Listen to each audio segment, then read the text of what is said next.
友，大家好，欢迎收看中嘉新闻，我是赖武一。高雄捷运小港林园线跟黄线传出好消息，就是小港林园线 RLC01 标以及黄线 YC01 标两个土建统包工程标案顺利完成评选了，突破大环境的限制，遴选出最有利标厂商，非常难能可贵。捷运黄线预计在2028年完工，小港林园线会在2030年完工。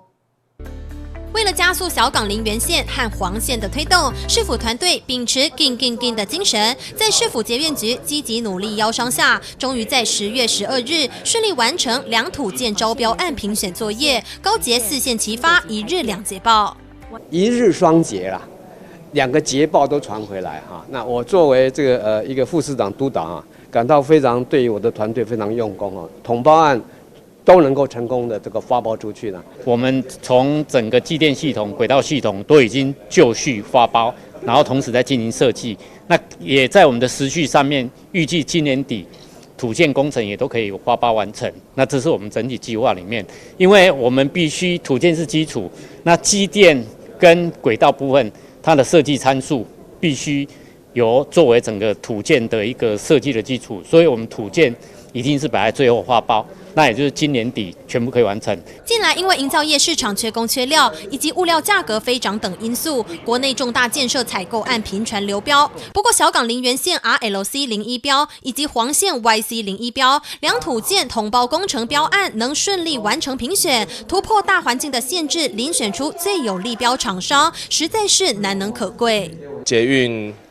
小港林园延伸线跟捷运黄线的土木统包工程能够顺利的招标，象征在这个实质的工程进度上面能够有一个很明显的进程。2030年全面完成，届时高雄市就是捷运城市，它会从现在的54公里数达到123.56公里数，会有114个站。小港林园线和黄线是继高雄捷运红橘线通车10多年后，后续推展捷运建设计划，亦属高雄捷运4线齐发中相当重要的捷运建设路网。捷运黄线预计2028年完工，小港林园线2030年完工。记者苏汉君、庄淑婷高雄报道。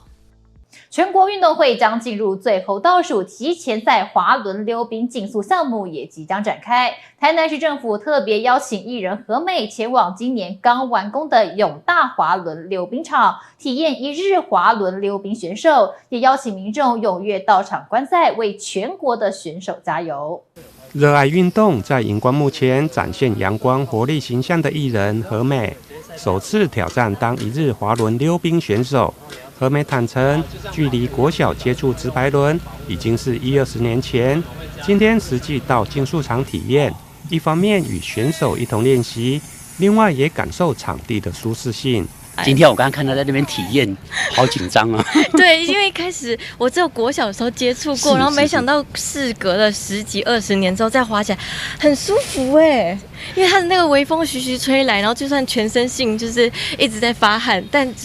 风吹来觉得很舒服。在大湾国小教练郑弘洋的带领，和美与选手一同练习，体会运动选手的辛劳。其实我真的很担心，因为我怕我如果溜不好很丢脸，而且会爸爸洗，就是怕自己会踉跄啊，表现得不好这样子。但是后来我体验完了之后，教练你给我打几分？100分。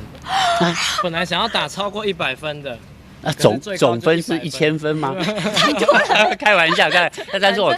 刚看哦，和美真的好认真哦，真的是好难得，真的好好玩呢。市府花了将近9500万兴建台湾首座国际标准永大滑轮溜冰场。除了感谢体育署的补助，另外市府还多编列2100万增设夜间照明，希望对培育选手有所帮助。觉得超新，而且它设备非常好，尤其是我觉得它的照明设备，因为如果有些地方的场域外面的室外的场地有是没错，可是你刚才说的那个照明设备，我觉得它是可以提供选手们更好训练的地方，因为晚上是比较舒服的天气，这是内行的，因为我们的很多的选手白天不是有工作，就是要上学，对，那所以说利用黄昏或者晚上的时间，所以说黄伟哲市长听到教练这么讲以后，就马上大话不说第二句话，2100万就追加下去，所以才有今天的场地。我想要培育一个优秀的好的选手，我们就必须提供好的设备跟场地给他们。那我们也希望就是刚刚我讲的，我们有更多的杨和珍，更多的好手在这个地方产生。全国运动会提前赛滑轮溜冰竞速比赛10月12到14在永大滑轮溜冰场举行，全国好手聚集，艺人和美与台南市政府欢迎民众一同到场观赛，为选手加油打气。记者林根台南报道。为了引导青年了解产业现况跟相关用人需求，提升青年投入重点产业就业，也补足现有人力缺口，劳动部云嘉南分署跟云嘉南11间工协会代表合作签订备忘录，特别锁定大专院校毕业前2年的学生，以及20到29岁未就学就业却有工作意愿的青年为主要协助对象，协助他们在职涯少走冤枉路。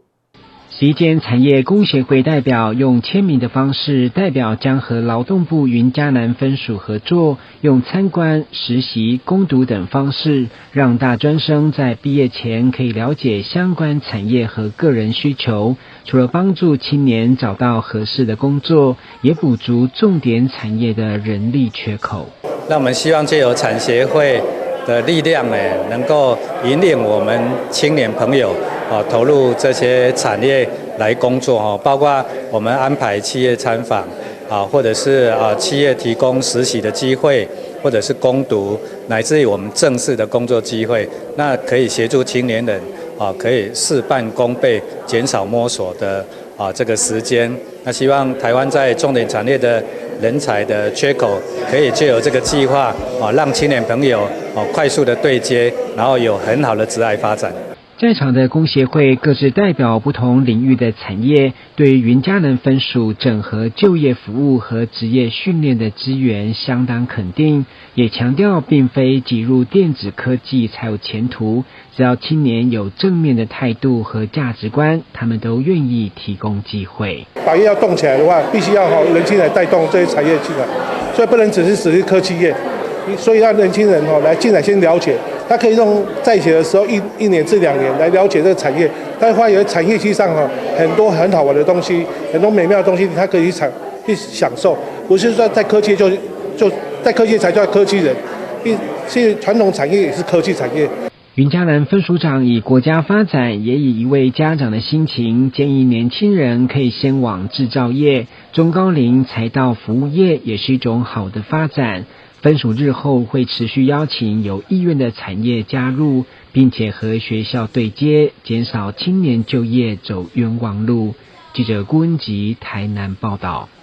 备受关注的2023基隆屿国际基调赛隆重登场，谢国良市长特别到选手职业现场颁发奖项，以及感谢国内外基调好手共襄盛举，来推广台湾钓鱼运动，让世界看见台湾龙珠及龙屿的美丽。接下来要颁发的得奖的就是骇客联盟组曾怀民、林志贤以及叶优雅，恭喜获得奖金3万元，恭喜！基隆屿国际基钓赛迈入第5年，各界赞助响应热烈，总奖金及赞助商品合计价值已经超过50万元，创历年新高。好，来这边的话呢是9号，恭喜！那么大家都来讲一下哦，为什么是亚庇呢？因为这里跟基隆一样是马来西亚的钓鱼圣地，对不对？未来呢也会呢增加相关的推广活动，所以这边呢赠送给大家来回机票马来西亚的亚庇喽。今年吸引了国内外各路基钓好手热情参与，报名秒杀。其中最有知名度的钓友就是沈文成老师。可是今天钓起来，他第一个来看我就是那五彩斑的那个酒蜡，我就好开心哦，因为都是1年只能来1次啊，所以工作好像就我好像那个候鸟一样，终于又飞回来了。旁边我看到朋友钓友，他们一直在钓的时候都一直扬竿，我就觉得我们基隆的生态保育的做的是非常非常的彻底。举办5届以来，今年首届有国外选手参赛，这3位来自香港的选手对于基隆的人情味感受深刻。这个真的有，就是你们大会的安排非常非常之好，因为好像我们早上的时候，我们要凌晨3点钟我们就要过来嘛，你们大会都会准备这个早餐啊，然后午饭的时候也会帮我们准备这个便当，对，都非常非常的贴心。还有就是我们因为第一次来嘛，就是不太熟悉你们的地方，你们都有这个工作人员陪同我们一起做钓，作钓，对。基隆屿国际基钓赛今年是第5个年头，那这次也吸引到非常多的好朋友共同参加。那其实报名非常的热门啊，听说开放登记前20分钟就已经报名额满。那我们这一次也有准备了非常多的奖项，也有很多的赞助商。那其实基隆就是一个充满海洋资源的一个城市，所以各式各样的海洋活动跟赛事活动我们都会加强的举办。所以这一次国际基钓赛我们办得非常热闹，也非常开心，各路的好手都来共襄盛举。那我们也会继续把这个好的传统继续承接下来，希望每一年都能够办得更好更棒。基隆市政府也与海洋委员会海洋保育署合作，将友善钓鱼观念以及环境教育融入赛事中，举凡小鱼放生、垃圾不落地不落海以及垂钓回报机制，携手钓友共同营造永续环境、友善钓鱼的态度。记者黄日升、陈淑平基隆报道。为了翻转女生不适合念理工科的印象，桃园市府社会局今年特别邀请130位桃园的国高中女生前往3家跟 STEAM 教育领域相关的在地企业进行1日职业体验，并且在国际女孩日当天进行成果发表。同学们还现场教市长如何组装电脑跟玩无人机，大秀科技实力。在女同学指导下，桃园市长钟胜正遥控无人机缓缓升空，甚至还秀了个翻滚特技。为了翻转女生不适合念理工科或从事相关行业的刻板印象，桃园市府社会局今年特别邀请130位桃园国高中女学生前往3家与 STEM 教育领域相关的在地企业进行1日职业体验，并在国际女孩日10月11号当天进行成果发表。同学们还现场教市长如何组装电脑与玩无人机，大秀科技实力。他也鼓励女学生们投入科学科技领域发光发热。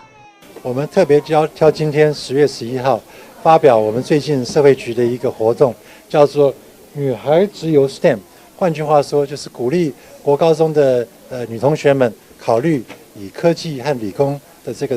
领域当做他们未来要求学的方向。那么因为主要是现在在理工跟科技领域里面，如果看大学，大概女生的比例非常低，大概只有2成。我们觉得女性的这个思维、脑筋的那个脑力，在理工方面应该不会输给男生，所以很希望激发他们这方面的兴趣。我们其实可以看到，从以前的居里夫人到现在很多人工智慧也好，建筑领域也好，非常多的杰出女性，表现都非常好。我们觉得说，如果能够给我们女同学适当的鼓励，希望说若干年后，她们也可以在理工科技方面的职场里面扮演相当重要的角色，发挥他们的长才。当天成果发表现场也请到几位同学轮流上台分享体验心得，包含到桃园捷运了解行车系统和检测工程师的不容易，或是到虎头山新创园区体验自驾车跟无人机，还有深入工厂实际体验咨询工程师检修电脑软硬体的工作，都让他们印象深刻，也从中萌发兴趣。再搭配企业女力典范现身说法，让他们了解到能力与性别无关，希望后续能再举办类似的活动，提供更多的学生来探索接触。令我印象深刻的是，就是安装软体，然后拆装笔电跟装那个电脑就是装那个电脑那个SIM卡的主机，让我印象深刻。第一次组装让我觉得很新鲜，希望下次可以再办这个活动。可以知道我们以后可以想做哪个，我们以后的工作发展，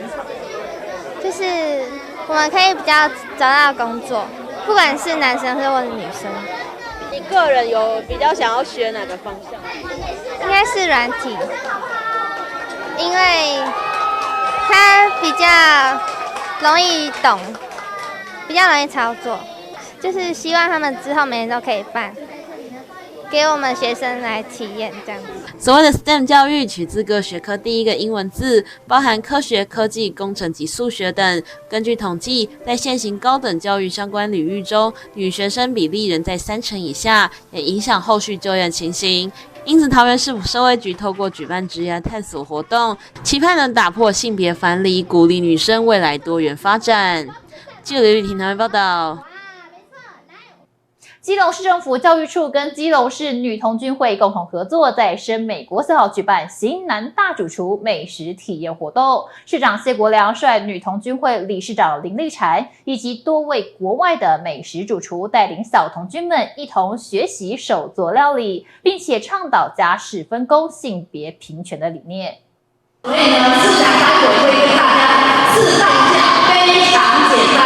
穿上围裙，市长谢国良化身型男大厨，大展厨艺，手做海鲜河粉。番茄真的很重要，番茄真的很重要，而且番茄要煮熟了以后，茄红素才会出来，对身体比较健康。所以生吃番茄跟煮熟吃番茄都有它的健康效应。偶尔吃一些煮熟的番茄，它的茄红素对身体不错。没几分钟，一整排色香味俱全的海鲜河粉就大功告成。被问到最拿手料理，谢国良得意地提到自己很会煮玉米浓汤。哇，我会煮玉米汤，这个是我从小到大，因为自己有曾经在国外生活过，去学会的几个菜色。小孩也喜欢吃我煮的玉米汤。我煮的玉米汤就是比较浓，然后蛋呢会打得比较多，当然会打散了，然后加进去。这场教育处和基隆市女童军会举办的美食体验活动，邀请市长谢国良担任型男主厨，亲自示范料理，同时向学生宣导家事分工、性别平权观念。我们今天是我们的国际女孩日，那基隆女童军会，我们也呼吁全国的，就是不管男性或女性，其实我们在做家事的时候是可以分工的，不管是一般的家事或是做美食，也可以分工的。所以呢，我们今天的主题叫做型男大主厨，所以呢，邀请到了包括法国啦，那一些欧洲国家，包括东南亚的，那来做我们的异国料理。活动邀请16所学校170位师生参与，不仅响应每年10月11日的国际女孩日，更为性别平权营造友善的生活环境。记者黄少明基隆报道。高雄鼓山鱼市场在进入整建后，一旁的网美景点却成为钓客圣地，引发游客跟钓客的争议。有民众跟附近里长则建议市府寻觅开放高雄港安全钓点，两全其美外，也或许在未来也能成为鼓山的新亮点。曾经有全台最美鱼市场称号的鼓山鱼市场，在进入休馆整建后，人潮也不复往日，但却在近期传出有钓客在鱼市场旁钓鱼时，因为挡住了完美打卡景点金鱼翅膀，进而引起双方争执。而重点是一旁还有海洋局所树立禁止钓鱼、违者罚3万元的告示牌。目前鼓山渔港我们是没有开放钓鱼，民众在拍照的时候跟钓客有一些发生一些冲突哈，那这个部分我们海洋局会督促鼓山渔港管理站的同仁，会同海巡人员加强来巡逻取缔，那提供给民众一个很好的一个造访跟拍照的一个环境。毕竟是海边嘛，有人钓鱼这是正常的事情。这边是禁止的，这边是禁止，可是还是很多人会去钓。有当地民众认为，高雄市是海港城市，虽然水利局有在今年5月份公告开放部分水域作为示范钓点来提供钓鱼，但湾岸区除了北高雄的弥陀区外，高雄港湾为了来往船只的安全，几乎全面禁钓。位在鱼市场对岸的邵船头李里长对此也提出了两全其美的看法。我想这个问题是长久以来、长久以来的拢有啊。猎物发生伫阮西子湾，无伫哨船头，目前发生伫鼓山鱼市场。我觉得钓鱼是一个蛮好的休闲运动啦，有些就很好的亲子活动但是他们长久以来也都没有一个钓鱼的地方。想说，如果说鼓山鱼市场，它本来就鱼市场，也跟钓鱼抓鱼有关如果可以尝试把它做一个规划，看一个钓鱼的示范区，怎么把钓鱼变成一个很好的活动，那可以趣味竞赛或者是亲子游憩的一个活动希望鼓山鱼市场如果恢复营业政府也可以跟他合作，我们来跟钓鱼的人讨论，来解决这个钓鱼的问题，不要长久以来就是一个对立的方式。毕竟喜欢钓鱼的人很多啦，我觉得可以适当的去开放，可能哪一个时段，什么时段点可以让他们去，就是让他们在那边钓，因为毕竟不是每一个人都有船可以出海去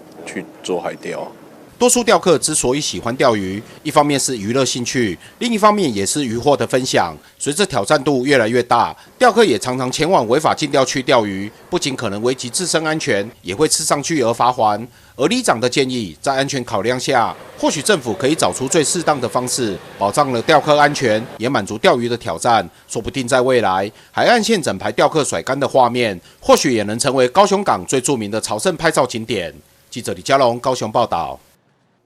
国立台湾图书馆日前举办海馆藏台湾学研究书展开幕仪式，展出记录着从清代到日治时期台湾的水产产业、经济、教育等重要书籍，邀请民众一同透过书展认识台湾丰富的海洋元素以及台湾海洋的历史图像。国立台湾图书馆即日起展出海馆藏台湾学研究书展，以地理环境、人口迁移、产业文化及历史文献4个方面，提供读者了解台湾海洋的丰富知识。馆长曹翠英表示，透过馆藏分享的实际行动，引领民众达到知海、阅海、听海的境界。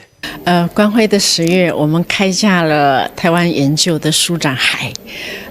不再只是海洋的传说，我们用具体的行动来表达知海、阅海跟听海的行动力。那我们从系列的专题演讲里头，也出版了132期、133期的通讯，介绍台湾的海洋文化、向海立身等等这些特长。到今天我们要开架，用不同的年代、不同的视野去分享海里面的这些洋流的环境。那其实真正的想要让大家知道海的包容跟壮阔，所以我们今天希望大家跟着我们的脚步，我相信一步一脚印之后，我们看到的是海的壮阔、海的包容跟海的兴盛，跟我们如何维持永续发展的生命力。19世纪台湾日治时期，日本人为了了解台湾地理地势、洋流的状态，经过研究后出版了《台湾水路志》，让当时的政府了解台湾这片海域的资源。策展人周慧茹表示，该书也成为现代学者了解当时台湾海洋资讯的重要书籍。我要先向各位介绍，我们第一本是那个当时候呢，在就是19世纪末年，就日本人呢，他们其实当时候就是想要对台湾，他们针对很多的包括台湾的地理地势，还有海岸地形等等，做一个详细的调查。然后将这样子的调查呢，他们就放到一个他们就写成台湾水路志这本书。然后在台湾水路志里面呢，我们就可以看到当时候台湾的一些港湾，当时候的港湾还有地形地势，也包括邻近的一些附属岛屿，像是当时候的澎湖或是当时候的兰屿之类的。其实在这里面，我们不仅可以看到我们台湾当时候有什么样的港湾设施，或是有什么样的地形、居民，还有气候等等，也可以看到当时候的一些就海上的航岛的资讯。然后再搭配我们有另外一个展出的，就是也是在1897年左右的海图。所以呢，其实有这样子海图跟这样的手册，其实对于当时候的航海的安全性也是就是有提高它的安全性。台湾四面环海，海洋是台湾与世界连接的重要渠道。国台图本次特别规划海馆藏台湾学研究书展，邀请民众让身为海洋民族的我们更加亲海。记者苏建明新北采访报道。日本知名动漫《咒术回战》跟高雄渡轮祈福1号联名正式亮相，全新的外观以《咒术回战》的主角群以及黑白两色醒目对比色彩现身海上巴士航线，成为首艘日本动漫联名渡轮。10月份的航班为每周一跟周三下午出航，预计会掀起一股抢搭热潮。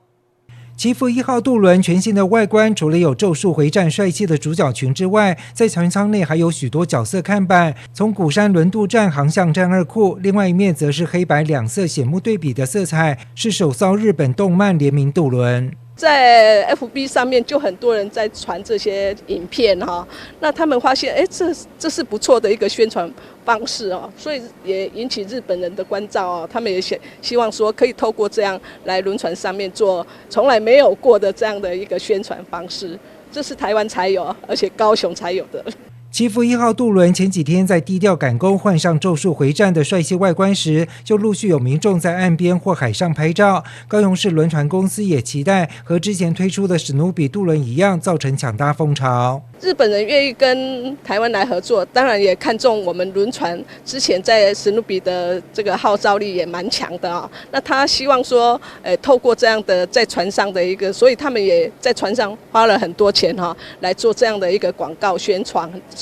啊。那希望这次可以突破史努比的这个人次啊。那刚刚在10月10号博2刚结束咒术回战展。那参观人次突破了5万人，非常谢谢高雄的粉丝。那这一次呢，能有这个机会跟高雄市轮船公司来合作，把观光渡轮祈福1号打扮成咒术回战的样子，这是一件很不容易的事情。祈福1号渡轮10月份的营运航班为每周一和周三下午1点到4点45分，假日则延长到5点45分。11月份将和史努比渡轮轮流营运海上巴士航线，增加不少搭渡轮的趣味。那我们也期待用更多的方式，或者用活动的方式呢，来吸引更多人愿意来搭。那未来其实高雄市轮船公司未来大概就是走这样的模式哈，所以我们下一档。我们有很多的期待，比如说你们现在电影上看到的，都是我们未来想要做的项目之一。刚好《咒术回战》第2季在各大平台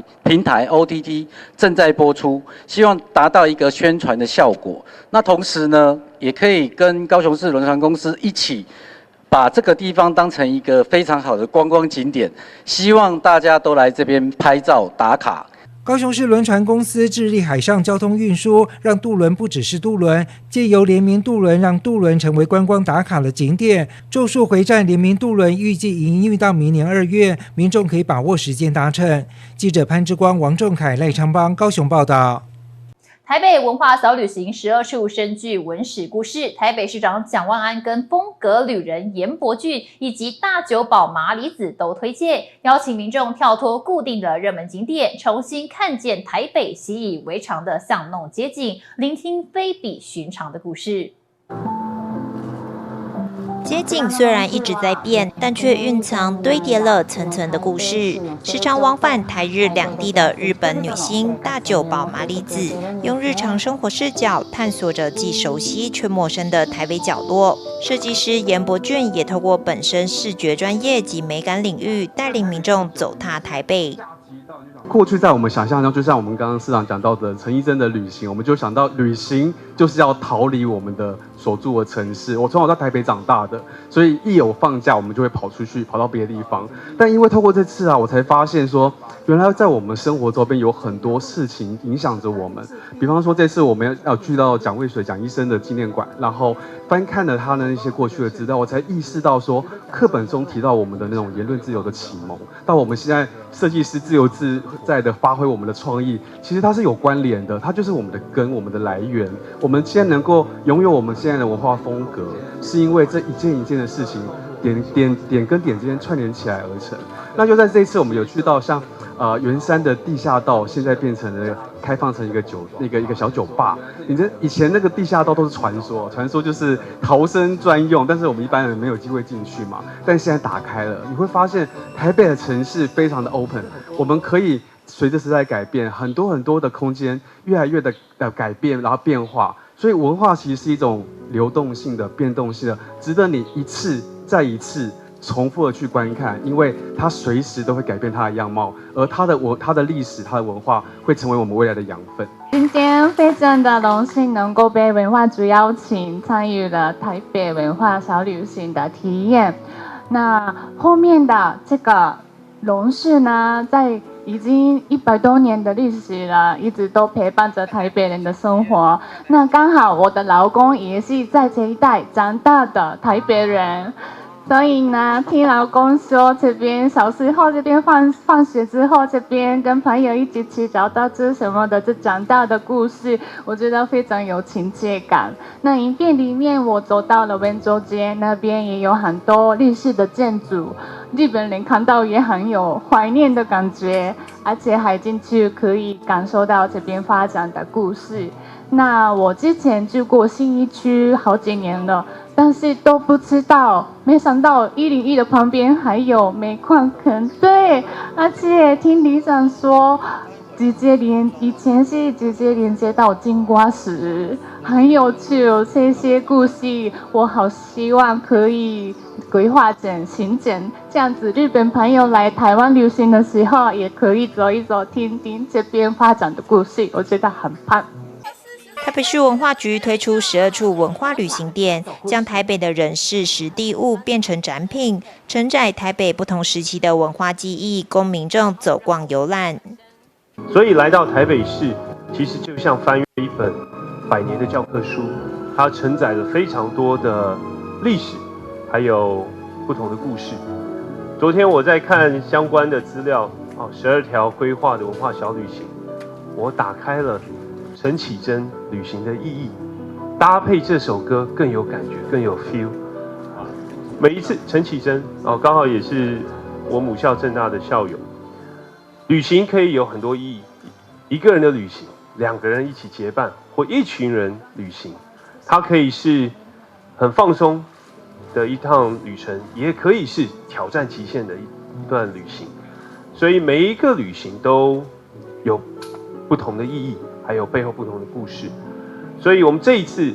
很谢谢我们包括2位参与我们这次拍片的朋友，还有文化局所有同仁，以及在地的里长，还有包括圆山饭店各个单位的协助，规划了12条文化小旅行，年底会有35条。我们就是用文化为一个核心，去盘点梳理台北市各个秘境、各个小的旅行，让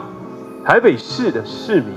还有很多来自外县市的民众，甚至国际的朋友，来到台北市都可以体验台北在地独有的文化，以及了解它的历史脉络以及背后不同的故事。其实过去一段时间，我有机会到其他国家主要的城市去走访，不管去新加坡、去上海，或到韩国首尔。其实每一个城市都有不同的风貌，有的城市非常大，人口很多，高楼林立，但台北市给我的感觉永远就是这么的舒服自在。台北市有非常深的深度，还有非常多的层次。我想这就是台北令人着迷的地方。比如说市长当时交付这个任务的时候，我们之所以花了将近10个月的时间，最主要还是因为真的不容易，因为很多的点各位看到我们挑了12个点，有一些其实都是大点。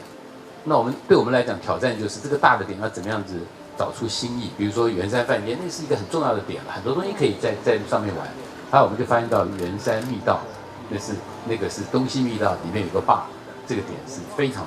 有趣，所以我们只抓这个点。所以我想我要跟各位报告的是做个小小的结论，就是说市长希望的文化小旅行就是能够摆脱很多日常的包袱，你说走就走，背个背包骑个单车就可以到一个点坐下来。比如说我们今天挑这个点，它也许不如金城武树啊，虽然市长不会输给金城武啊，但是呢，金城武树呢，它就是一个孤零零的在一条大道上，博朗大道上。可是我们看这棵树，100年，它一直100多年来是跟着这个社区共200多年哈，200多哈，共存共荣。它是我们老树保护计划里面的保护的老树。庙是我们文化资产的庙，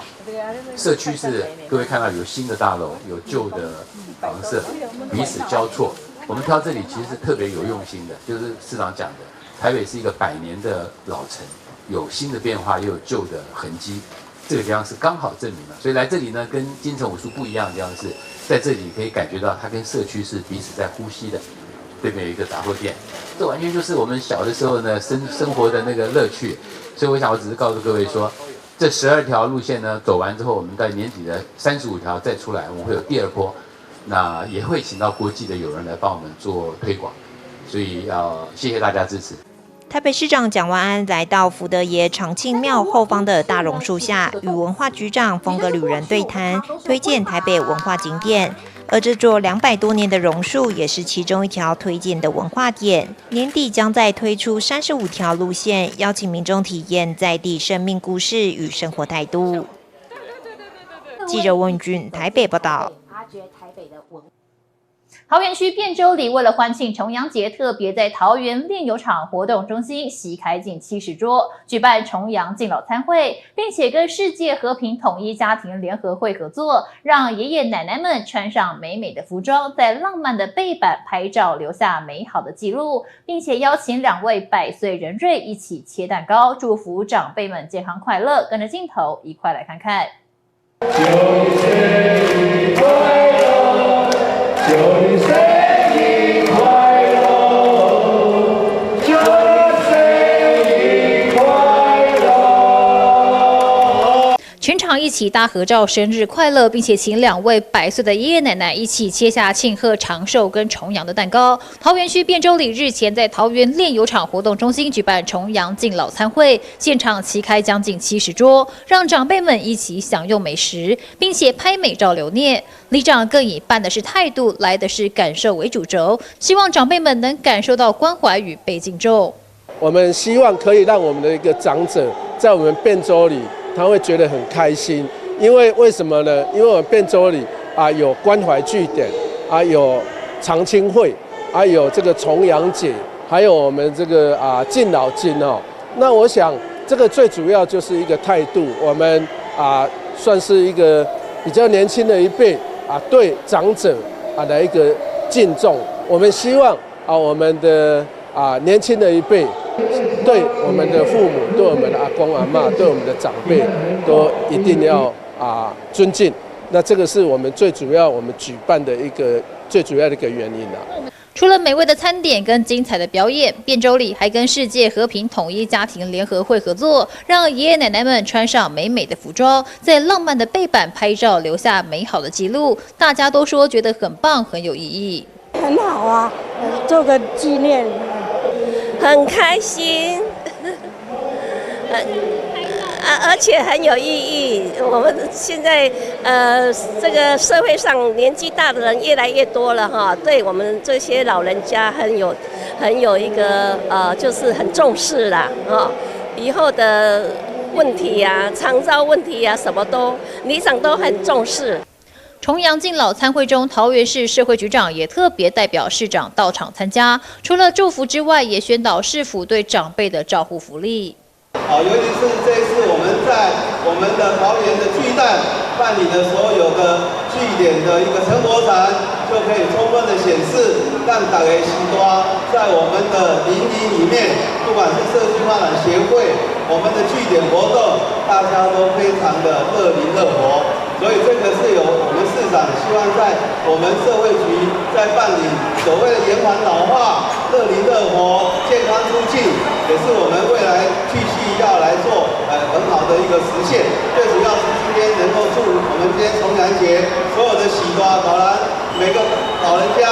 身体健康，万事如意。桃园区汴州里每年都会举办重阳敬老餐会，已经延续多年。里长每次都会规划小惊喜跟活动，希望借此传递青年对长者的关怀与敬重，让爷爷奶奶们都能一起度过愉快的时光。记者赖伟一桃园报道。高雄市有近100家的视障按摩据点，为了推广高雄的视障按摩，高雄市劳工局今年特地找来5名网红跟视障按摩师跨界合作，亲身体验视障按摩的专业以及高水准服务。5支影片风格各异，希望吸引不同族群共同支持高雄的视障按摩。高雄市劳工局推广视障按摩多年，今年特地找来5位网红和按摩师们跨界合作，拍摄了5支影片，希望可以让更多人认识高雄视障按摩师的专业真功夫，同时也找来过去几年曾经接受过辅导与协助的视障者一同客串演出，增添影片的趣味性。劳工局其实从以前开始就针对一些视障按摩部分尝试不同的方式，过去曾经拍摄过一些酷手的影片或者说邀请一些艺人来合作戏剧的演出，那效果非常好。一般的民众比较习惯用网络的方式来搜寻，还有一些观赏一些网红的一个影片。那我们就想到这个方式，就希望透过不同特色的网红的一个结合，我们视障按摩师的一个专业。他们回馈的时候其实相当有趣第一个，其实他们觉得非常新鲜。但不可讳言，他们也表达出来，就是说一开始拍摄的时候非常紧张，因为其实不知道怎么样拍摄。说为了安抚他们，我们在拍摄过程中，包括角色的一个设定，还有拍摄过程中影片的一个呈现，都会跟我们视障按摩师做一些沟通。那也希望能够让他们在自然情况之下，然后把这样他们的一个专业部分能够尽情去发挥。参与演出的网络名人包含了台英韩3国，有历史名师吕捷、艺人杨成军以及来自英国的李大峰等人共同参与演出，结合不同网络名人的观众特性，希望可以让高雄的视障按摩从高雄红到国际。包括了我们一个历史名师吕捷，来自英国的一个李大峰，还有来自韩国的小贤，还以及我们在地高雄市在地的一个小龟杨成军，那个还有另外一个是健康图文的一个资讯的一个网站的一个汪汪，他们各自有各的特色。那其实包括了吕捷部分是透过他历史的专业，让民众能够来了解按摩的一个历史。那也包括李大峰部分，他是透过一日学徒的部分来处理。小龟的部分来讲的话，他是透过一日店长部分来处理。汪汪的部分则透过在一个用节目的方式来这种对话方式来让民众更了解视障按摩。那各自有各自的特色，那其实非常吸睛。培养一名专业的按摩师并不容易，加上视障者因为视力受限，创业比一般人又更加辛苦。劳工局这次透过网红共同拍摄影片的方式，希望让外界对高雄的视障按摩更加深印象。5支影片都已经上架到网红们的频道，劳工局也举办了看影片留言抽好礼的活动，邀请民众一起共襄盛举。这5个片子已经在各个网红的一个频道部分来讲话都已经上架，欢迎民众可以去观赏。那为了促进，就是让更多民众能来了解这个活动部分，其实我们在我们劳工局小劳向前行的一个粉丝专业的部分，其实我们有办按赞啊、分享啊、留言等等，就有机会来抽好礼。那我们相关的活动会在10月20号结束。那希望各位观众朋友能够掌握住机会，那尽快可以上网去观看这些影片。高雄市劳工局常年辅导协助视障者就业以及推广视障按摩的工作，视障按摩据点在高雄也更为普遍，成为高雄人的好邻居。这次也希望透过影片的发酵，让按摩师们的专业技术以及优质的据点环境都能被民众看见。记者吴家伟、刘伟婷高雄报道。阳光基金会每年陪伴近400个烧伤眼损儿家庭走过艰辛的复健历程，为了帮助阳光孩子以及家庭自信成长、重展笑颜，阳光基金会特别邀请行走的百科全书知性作家谢哲青，跟阳光孩子一同拍摄公益影片，呼吁大众同理支持阳光孩子及其家庭，营造更友善的成长环境。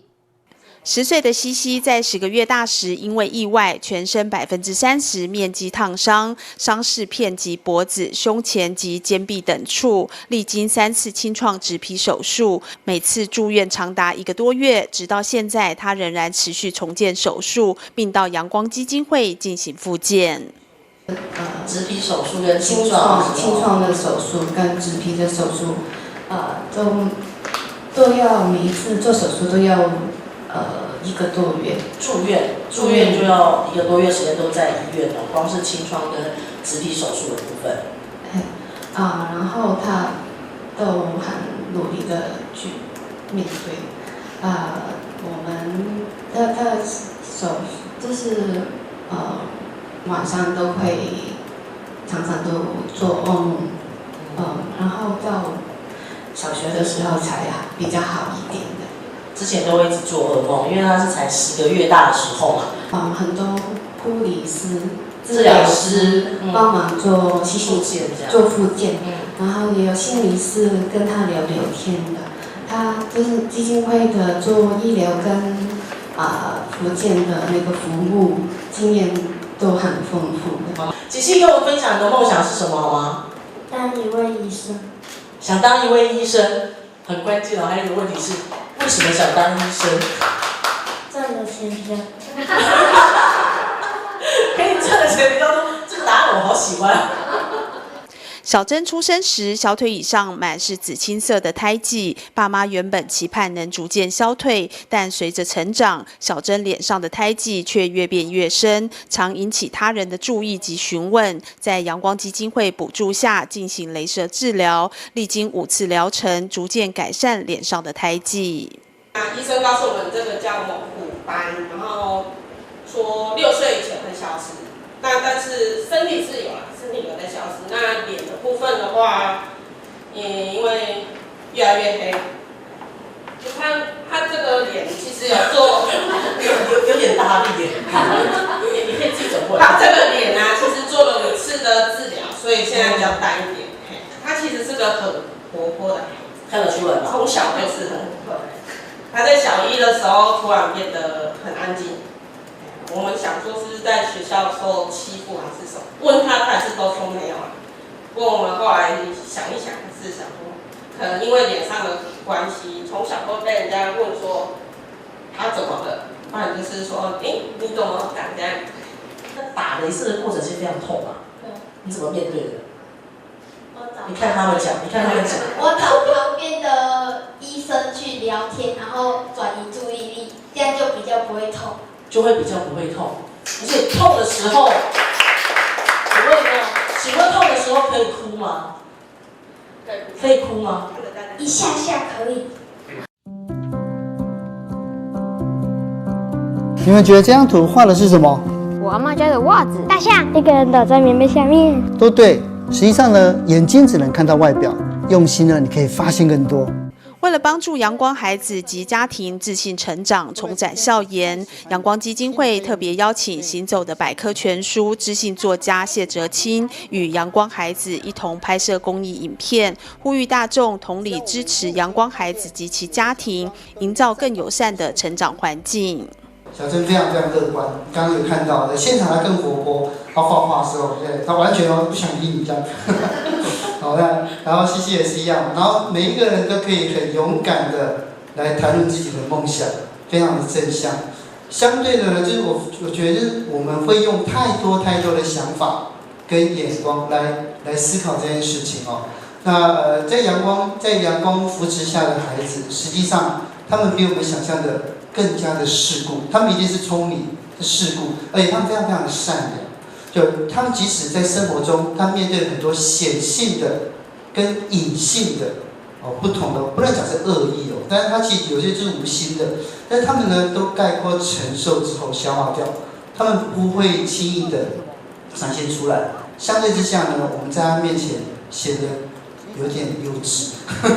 在孩子前面所以呢跟他们互动过程中其实非常的开心。在阳光基金会有许多的治疗师、心理师跟社工所以呢就是在这方面呢可以给孩子们一个非常全面的心理的安全网。我觉得这样在他们坠落的过程之中，他们知道总有人在旁边扶持他，或者是拖住他。那另外呢，我觉得这次我知道，就是阳光还进入到校园来进行宣导，那让孩子在回归校园的时候，就是怎么样去创造一个更友善的校园环境。其实我觉得这是非常非常重要的。那阳光除了提供由社工、心理师跟治疗师所组成的专业团队来协助他们进行生理复健跟心理方面的支持。之外呢，我们也提供医疗补助。那因为这些烧伤眼损孩子，他们都需要经过一次又一次的治疗，要做手术，然后要长期的复健，所以我们就是提供他们医疗补助，能够让家庭能够比较安心的去陪伴孩子，可以接受度过这个漫长的疗程。那另外，当孩子需要进入校园或者是回到校园的时候呢，我们提供了就学宣导，最主要是帮助校园的这个师生们能够来认识阳光的这群特殊的孩子，那他们的以及他们的处境，那帮助我们的烧伤眼损孩子能够在比较友善的环境中，能够一样快乐的学习。此外，我们颁发奖助学金从等于说从小学到研究所，其实都有条件来申请我们的奖助学金，希望透过奖助学金的颁发，以及在过程当中我们设计了很多激励的这些活动，增加他们的自信，能够让孩子们更好的装备自己，能够提升他们的自信跟自尊。阳光基金会每年服务约400位烧伤眼损儿，从前端生理复健、心理支持到回归校园，提供完整身心理重建服务，邀请社会大众捐款支持烧伤眼损儿身心理重建服务经费，成为他们背后温暖的力量。记者林希慧台北报道。以上就是今天的中嘉新闻，感谢您的收看，我们再会。